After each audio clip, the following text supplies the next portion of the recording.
Hey everyone, Mr. Happy here, and in this video we're going to be taking a look at an interview that was conducted with Naoki Yoshida and Mr. Nakagawa, who is the lead developer of the Forbidden Land of Eureka. This was conducted by Dengeki, and the post initially on Reddit I saw was Tsunari96, but there is credit for the original translator down here. It says KR credit to Ram5923 at Discord, so be sure to thank them, because anyone who can do the translation work for any of the stuff that we get here in the Final Fantasy XIV community is always greatly appreciated.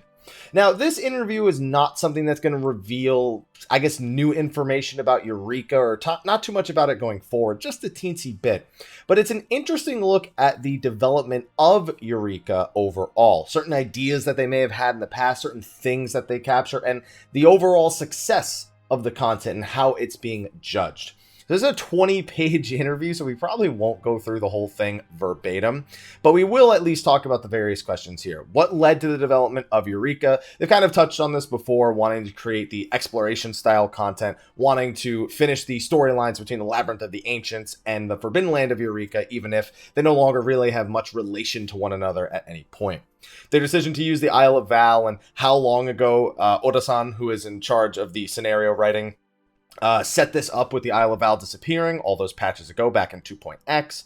And on top of that, they wanted to talk a little bit more about the relic weapon. One of the big things with the relic weapon, and this was feedback we saw very frequently, was that everyone said, the relic weapon's always a grind. It's always going to be a grind. But do we really have to do old content for that? Can't we get new content for that? And Eureka was, developed with that in mind. They wanted to do this exploration style content like they were doing with Diadem, but they also needed something for weapon upgrading, because that's something that they've been doing for every expansion. So eventually, Nakagawa-san rose up, decided he would take charge in it, and as a hardcore Final Fantasy XI player, started implementing all sorts of ideas, some of which were definitely backed by Yoshida-san himself. So after all that was there, he was officially labeled as the director of Eureka, and since then he's been working hard at it. Whether or not that's successful in most people's eyes is actually a major point of this entire interview, talking to them about how they actually have kind of gauged the success of it. So they basically wanted to feel like a completely different game. Again, as an 11 player, he wanted to, I guess, help modern players experience sort of their memories of the old school content. And then he started thinking about, well, we just waited for an EMS to spawn, and we would level. Wasn't really a whole lot of chaos to that. So it was kind of simple, the things that he went back on. Keeping track of your schedule, he didn't want to have to do all of that. They wanted to at least capture certain elements of it. Spawning the notorious monsters, a bit harsher of an environment within Eureka itself. And those are the goals they're going to be speaking about throughout most of this interview. And of course, they wanted to differentiate it from Diadem. And Nakagawa actually helped develop certain things in Diadem. But they speak about it in a little bit here. In fact, it is right here. They wanted to talk about what was good and bad about Diadem. And they kind of talk about how, do whatever you want. And then they realize, maybe there's too much freedom. And then they give you a little bit of guidance. And they basically could never find kind of like a happy medium for Diadem, where it was the right amount of freedom or the right amount of guidance. So with Eureka, you kind of have this initial guidance to get you in there. And then after that, the goal was for it to open up as you go. And I feel like specifically with Pyros, they pretty much captured that idea. Yeah, I guess you could kind of say with Anemos and Pagos, more of the map being readily available, or having light grinding on top of that, or being able to reach more of the monsters, or spawn more of the monsters, or access more of the mutations for the warped lockboxes. The gameplay does technically open up. You do have more goals by the end than you do at the beginning. But I feel like Pyros with the logo system is really where they captured that element. And it's why Pyros is really, I guess, the only form of Eureka that I'll actively say I enjoy so much as tolerate or did not like, as with Anemos and Pagos respectively. And even make mention, 14 is really not about freedom. It's about, the puzzle-like goals. And they wanted to reverse that for Eureka. And again, with Pyros, I feel like that was the one zone where they really got that right. They make a little mention here, the little slash, that's right there, little curved slash means people raising their hand, looking for group. They wanted to kind of have that culture. And they talk a little bit about it later on, that Nakagawa really wanted to make sure that certain aspects of that kind of mentality worked in Eureka, being able to form parties in Eureka, being able to shout in Eureka, and communicate with other players, and that he was actually very dedicated to getting that done very quickly. I'm still of the opinion that I'm surprised Maybe he was reaching a little further back with 11 than I am. But when I think of content like this, and sorry, I got a hair in my mouth. Sorry. I always think of, party syncing. It's the one thing I feel like is just so needed inside of Eureka to really make sure that anyone could help anyone with any goal. Even if you had any option, that could be one of your options. So it, again, opens up the gameplay styles that you're willing to approach. And I hope that Nakagawa eventually decides that that's something he would like to have if any sort of exploration content is developed for 5.x and going forward. We don't know. It's not said they won't. It's not said that they will. All I know is Eureka is ending in 4.5x at some point. They talk a little bit more about the shouting here, about his technical advancements regarding inside of the instance, the different experience within the instance, how it was initially planned for 4.1 and how they delayed it all the way to 4.25 to make sure that everything worked properly. It was a tough time, I'll admit.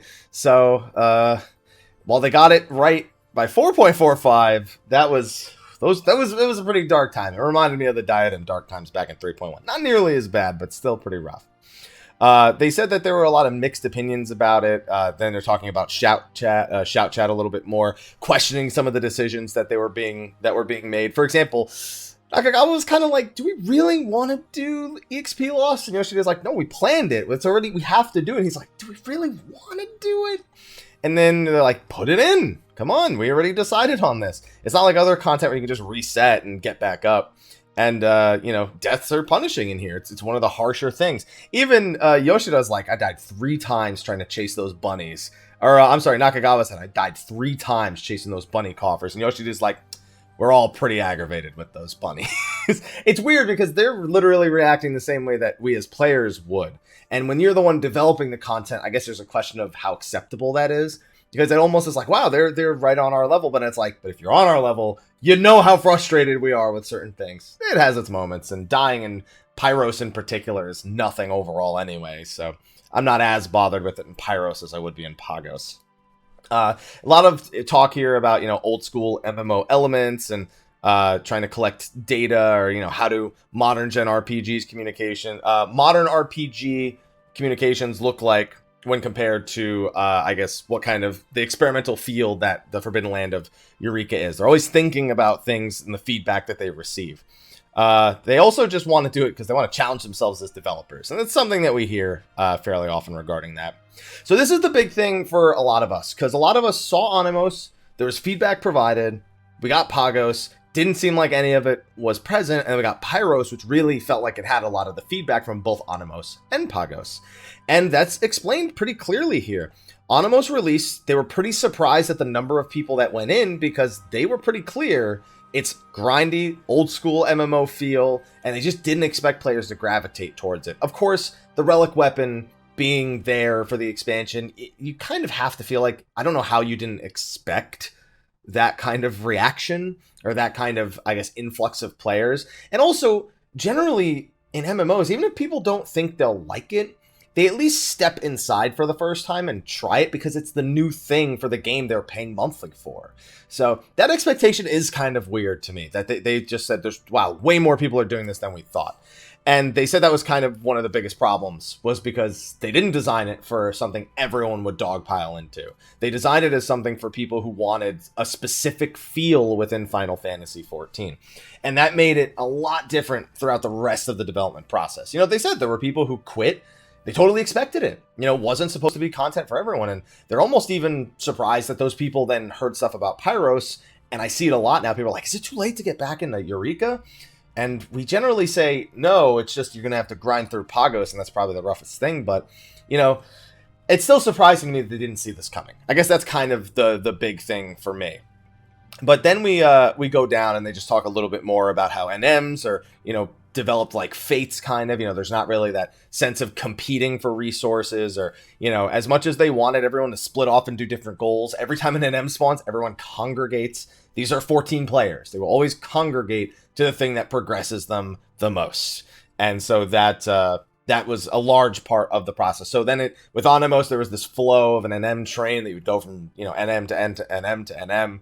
And a lot of players like to follow that flow. And that's just, it is how it is, you know?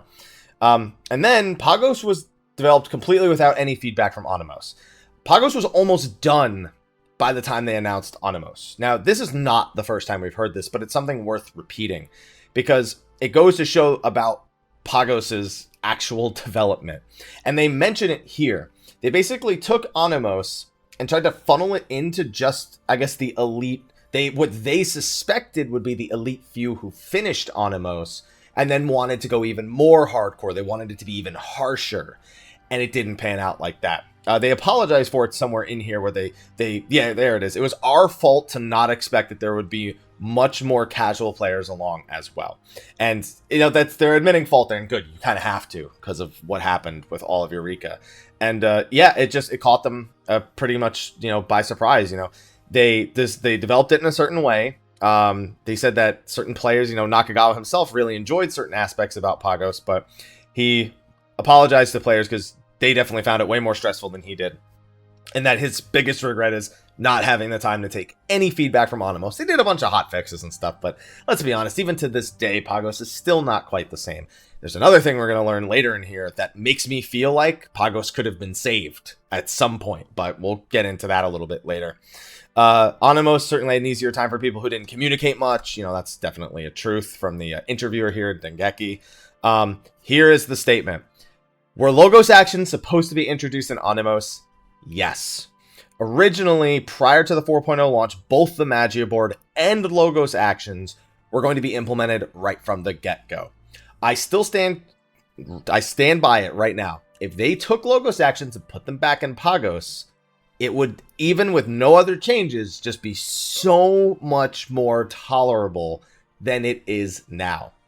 And I feel like that would have been true if it was in Onimos from the start, because it would have meant that they were in Pagos. We'd also have a better idea of what's going to happen going to Hydatos. Do we need to farm a whole new set of Logos actions? Do we get to use the ones we already had? I'm still 50-50 on that. There's no way to say either is for certain. So, yeah, it's unfortunate, because I do think that would have changed my entire perception of all of Eureka, because the Logos actions are my favorite thing. And they mention, you know, what their goals were, and I completely agree, and that's why I enjoy the Logos action so much. We'll get to that in a little bit. It was supposed to be there. Original atmosphere, simple to an old school MMO. There's going to be new things added. There's 50 different actions, and then this is where they start talking about how Logos actions are asking, are they necessary? Were they meant to like be able to break the game essentially?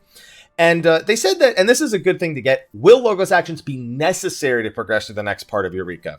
He said at one point, probably, and I'm assuming he means with the public dungeon, but it won't be in the majority. Will it be mandatory? At point, not likely. If we restrict it like that, it will end up repeating the same result with Pagos, where people are super limited by the number of options that they actually have.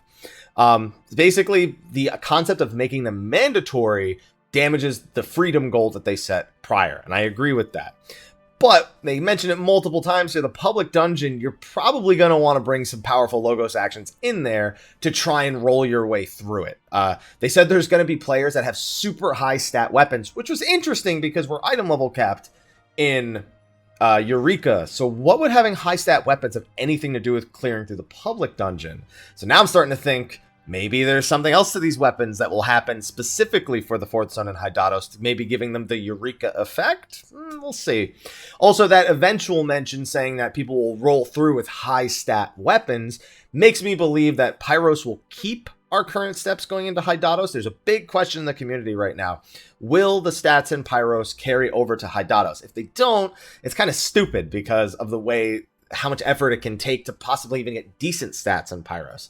I'm of the opinion they will stay going to Hydatos, and Hydatos will have the option to re-roll them again with a similar step in regards to the kettle.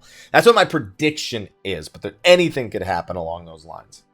And yeah, Logos actions seem to be the spice on top of the content's freedom. You don't have to try super hard to clear all the content, but Logos really lets you explore it.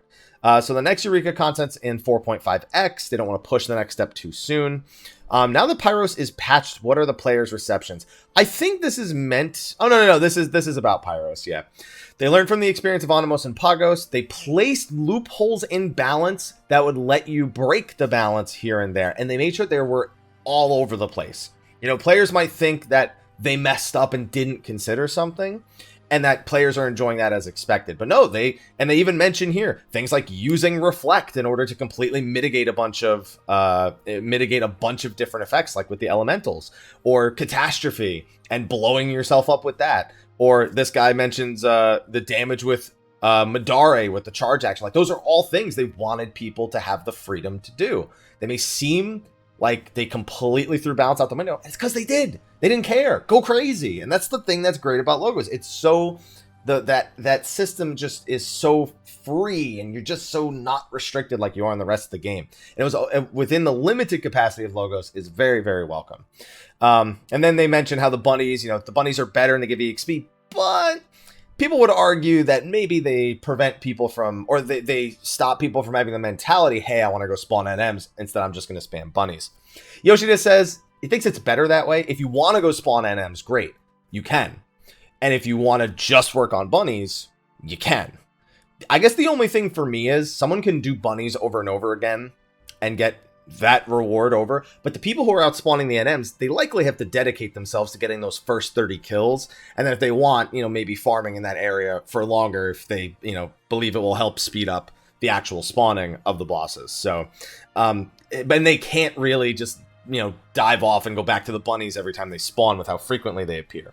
So, I'm 50-50. I'm in the middle, because I like to do bunnies a lot, and I just don't have any expectations. If no NM spawn, great. I did nothing. I cannot complain. No one can complain.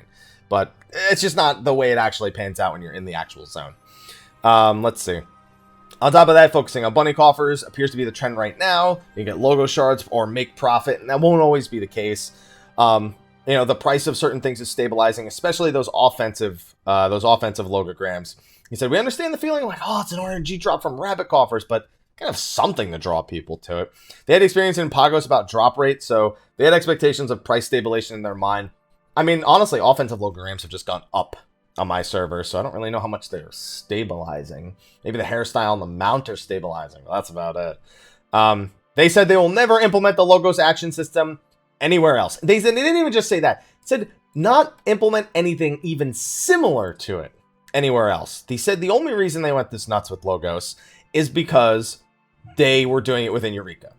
And that's to make it very clear, because a lot of people have asked me, hey, do you think that Logos actions are like beta testing these actions for the rest of the game in 5.0? And I keep saying no, because some of these actions are ridiculous. And not to say that we can see effects similar to them, but at least the collective overpoweredness of Logos will never be implemented anywhere else. Not this whole, and that could also be interpreted as, not this whole crafting system or these individual drops you need to farm or buy or anything like that. So they said they went all in because it's restricted to Eureka. So I don't expect anything even remotely close to that PowerPoint appearing anywhere else. A lot of actions that are cool, and they said that he says Yoshida thinks it's thanks to the play experience with 11. There's always sorts of different opportunities you had in 11 to approach things in different ways. And they just wanted to break it as many ways. The super fast movement speed actions, going faster than mounts. A lot of synergies with pre-existing job toolkits, extending buffs as Astrologians, Logos raised with triple cast on a Black Mage, and they were just fun ideas, so just why not? And on top of that, you can break your role, you can tank as a ninja or do anything like that. So, and again, I think they succeeded. We don't really need to talk too much about those individual spots. So then we go over into Hydatos, and they talk about how like the continuous repetition of actions, and they said that honestly, sometimes Nakagawa goes in and he's watching a movie and he just logs in for a little while and relaxes and just casually kind of follows along with Eureka stuff instead of diving hardcore into it. I think that's a pretty good approach. Netflix and chill inside of Pagos, officially endorsed by Nakagawa. And then eventually, you set a goal. I like Yoshida being like, I was dying on the bunnies, so I brought the stealth action, then I used it, and I walked past an enemy, and it detected through stealth. I was like, who the hell put this in here? And he knows exactly who put it in here. And then they talk about the quest, the Elemental level 35 quest back in Pagos. There was something similar with the Griffins. A lot of detection seems to be inspired by 14. I think it means by 11. In Final Fantasy 11, all those different aggro types are there. And they were there in 1.0 as well, but they didn't really have much of place in 2.0. Overall, so they really they use them sparingly, but now with Eureka they resurface and they're used a lot. 11 players recognized a lot of those things. The quest formulas are very basic, very low information. Again, I guess drawing parallels to Final Fantasy XI's design decisions and how Eureka was influenced by a lot of them. Will the finale be reachable simply by following story progression? Yes, it will. That means you do not need to finish a relic to actually do the finale of Hydatos. Hydatos apparently is also almost done in development, and they wouldn't talk too much about the public dungeon, but they said it's going to be very tough. At one point, they even said it's almost like an Ultimate Alliance raid. Maybe not Ultimate, maybe more like Savage. At least that's what Nakagawa says. And they're hyping up the challenge, but I don't know. He does say eventually, massive substats or powerful Logos actions to sweep through the public field in the end. But we want you to draw every knowledge and action possible to break through. So, again, they want it to be kind of like a very social thing where players communicate about like what overpowered stuff they know of and can bring and can contribute to taking out that public dungeon. Finale is in the next Eureka. Hydatos will be the last one. You probably figured that out if you finished Pyros already. How long ago did they decide to use the Isle of Val? We kind of mentioned that early on, going all the way back to 2.1, their decision to include Kryl. Story takes a dramatic turn in Pyros, and Hydatos, they say that the finale is superb, or the story is superb. Talk about the Warriors of Dawn and some of the various names of the various characters, and Kelger, who if you've played 5, you know it's the wolf guy.